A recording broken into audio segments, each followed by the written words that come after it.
Okay, चलिए अब हम देख रहे हैं the use of potentiometer to find EMF of cell. अब आपको एक सेल दिया जाएगा और पूछेंगे उसका ईएमएफ निकालो, तो कैसे आप कैलकुलेट करते हो? तो जैसा मैंने आपको प्रिंसिपल में बताया कि ये क्या है, पोटेंशियोमीटर का सर्किट। सबसे पहली स्टेप क्या होती है, तो हमेशा हमारे स्टेप नंबर 1 होता है टू फाइंड पोटेंशियल ग्रेडियंट। सबसे पहले पोटेंशियल ग्रेडियंट निकाल लेने का, जैसा मैंने पिछले स्टेप में बताया। पोटेंशियल ग्रेडियंट पता करने के बाद आपको यह पता चल जाता है कि इस वायर के किसी भी 1 मीटर पर कितना वोल्टेज ड्रॉप है।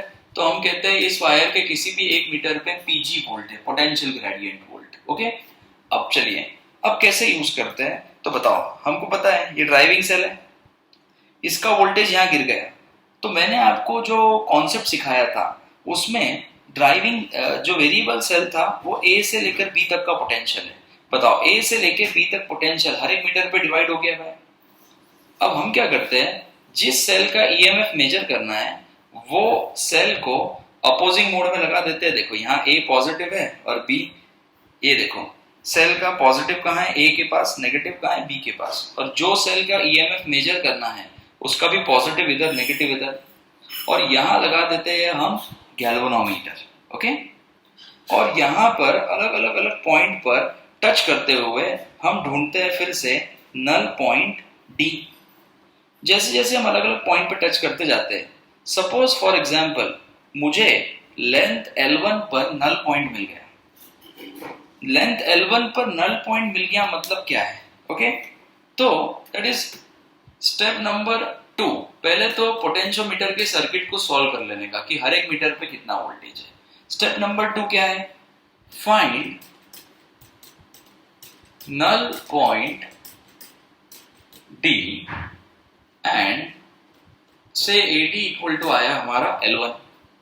मतलब ये सेल का ईएमएफ यहाँ पॉजिटिव और यहाँ नेगेटिव जितना भी पोटेंशियल ए और डी के बीच में है, नल पॉइंट आ गया। मतलब ए और डी के बीच में जो टर्मिनल पोटेंशियल डिफरेंस है वो एग्जैक्टली ये सेल के ईएमएफ को क्या कर रहा, कैंसिल। तभी तो गैल्वेनोमीटर में से जाने वाला जो करंट है वो क्या बता रहा है, 0, क्योंकि ये पॉजिटिव ये नेगेटिव। तो ए पर पॉजिटिव और डी पे नेगेटिव जो टर्मिनल पोटेंशियल डिफरेंस था वो कैंसिल हो गया। सो यहाँ पर अगर हमको बैलेंसिंग पॉइंट मिल जाता है, ओके, तो हम कहते हैं कि if current through galvanometer is 0, it means, इसका मतलब क्या निकलता है, that is potential drop across length L1। Length L1 पर ये वाले सेल का जो टर्मिनल पोटेंशियल डिफरेंस था exactly cancels EMF of that और EMF of cell E1। इसका मतलब ये निकलता है कि A और D के बीच में जो टर्मिनल पोटेंशियल डिफरेंस है वो E1 को कैंसिल कर रहा है।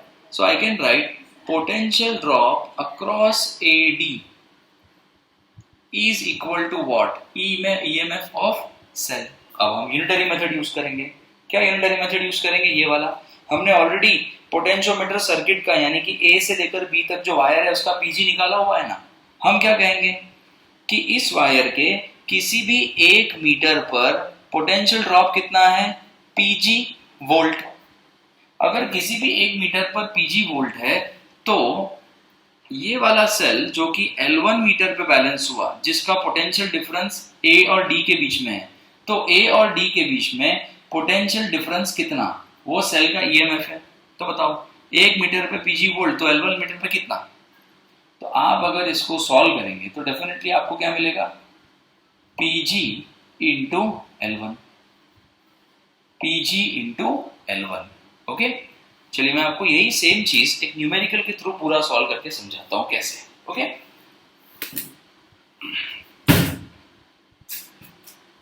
अब सपोज आपको एक एग्जाम्पल दिया है जहां पे ये बोला है कि एक पोटेंशियोमीटर है इन अ potentiometer in a potentiometer arrangement as shown, an unknown cell balances against a length of 2 meter. Find EMF of that cell. Okay, तो ठीक है, हम अरेंजमेंट क्या दिया है, पोटेंशियोमीटर अरेंजमेंट मैं यहाँ बता देता हूँ आपको। तो ये आपको पोटेंशियोमीटर अरेंजमेंट बोले तो बार बार वही ड्रॉ करके दिया जाएगा, बस डायग्राम उल्टा सीधा कर लेते हैं, 90 डिग्री से रोटेट कर देते हैं। जैसे अब मैं आपको ये वाला डायग्राम देता हूँ कि ये वायर ए बी है, इससे कुछ फर्क नहीं पड़ेगा आपको।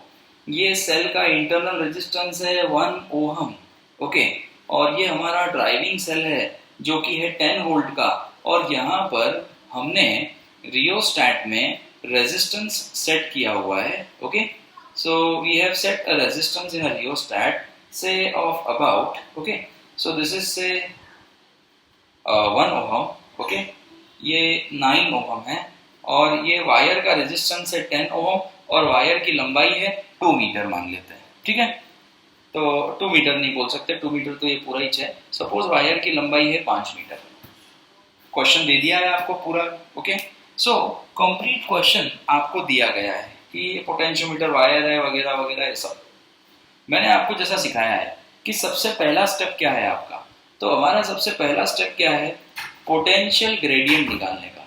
पोटेंशियल ग्रेडियंट क्या होता है, potential drop across wire A B upon length of wire A B, okay. अब वायर ए बी के अक्रॉस पोटेंशियल ड्रॉप तो मालूम नहीं, बट हमको पता है पोटेंशियल ड्रॉप कैसा निकालते हैं, तो वो होता है current multiplied by resistance divided by length of wire A B. Wire A B का रेजिस्टेंस मालूम है, लेंथ भी हमको मालूम है, okay. Potential gradient equal to क्या नहीं मालूम है, करंट। तो what is current in this circuit, total EMF upon total resistance, ठीक है। टोटल ईएमएफ कितना है 10, टोटल रेजिस्टेंस कितना है 1 प्लस 10 11 प्लस 9 20, सारे रेजिस्टेंस के वैल्यूज को क्या कर देंगे हम, ऐड कर देंगे यहाँ पर, ओके। चलिए, wire resistance of wire A B कितना है, तो ए बी वायर का रेजिस्टेंस कितना है 10 divided by length of wire A B कितना है 5। Now that would be very simple, अगर आप इसको देखते हो तो ये हो जाएगा 5 1 जा 5 2 2 गेट कैंसिल, 1 वोल्ट पर मीटर, ओके। तो ये कितना हो रहा है 1 वोल्ट पर मीटर, कोई बात नहीं। पोटेंशियल ग्रेडियंट आ गया। अब क्या बोला हमको कि एक सेल है अननोन सेल जो बैलेंस कितने लेंथ पे हुआ 2 मीटर पर, तो बताओ हर 1 मीटर पर 1 वोल्ट है, तो what is EMF of cell, PG into length. तो पीजी कितना है 1 इंटू लेंथ कितना है 2, यानी कि ये सेल का ईएमएफ कितना हुआ 2 वोल्ट, समझे आप, गॉट इट। अब ये पूरे वायर पे ड्रॉप कितना है, यहां तक समझे आप सब। कभी कभी आपको ऐसा क्वेश्चन आता है, बताइए क्या हम कोई सेल का ईएमएफ जो कि इससे बड़ा है, या फिर व्हाट, अगर किसी ने क्वेश्चन आपको पूछा और एक क्वेश्चन क्या पूछा, what will be the balancing length, what would be the balancing length for sale of EMF 8 volt. अगर कोई सेल 8 वोल्ट का है तो उसका बैलेंसिंग लेंथ कितना रहेगा, तो कोई बात नहीं, आप क्या करोगे, EMF is equal to PG into L2, basic formula use कर दो। तो 8 is equal to 1 into L2, तो L2 कितना आया 8 मीटर, ये कितना है 5 मीटर। आप बोलोगे ये सर्किट मेजर कर सकता है क्या, इसको नहीं कर सकता। तो ये बात बहुत जरूरी है कि जो सेल का ईएमएफ आप मेजर कर रहे हो वो ए से लेके बी तक के टर्मिनल टोटल पोटेंशियल डिफरेंस से छोटा होना चाहिए। पूरे ए से लेके बी तक कितना पोटेंशियल डिफरेंस है, तो ए से लेकर बी तक पोटेंशियल डिफरेंस कितना है, हर 1 मीटर पे 1 वोल्ट, तो ए से लेके बी तक कितना है टोटल तो ए और बी के बीच में टोटल 5 वोल्ट है, तो 8 वोल्ट का सेल बैलेंस कर पाएगा क्या ये? नहीं। ये वायर ए बी या ये वाला अरेंजमेंट 5 वोल्ट और उससे नीचे वाले ईएमएफ को ही मेजर कर सकता है, उससे ज्यादा ईएमएफ को मेजर नहीं कर सकता। ओके, चलिए फिर आगे बढ़ते हैं हम। Thank you.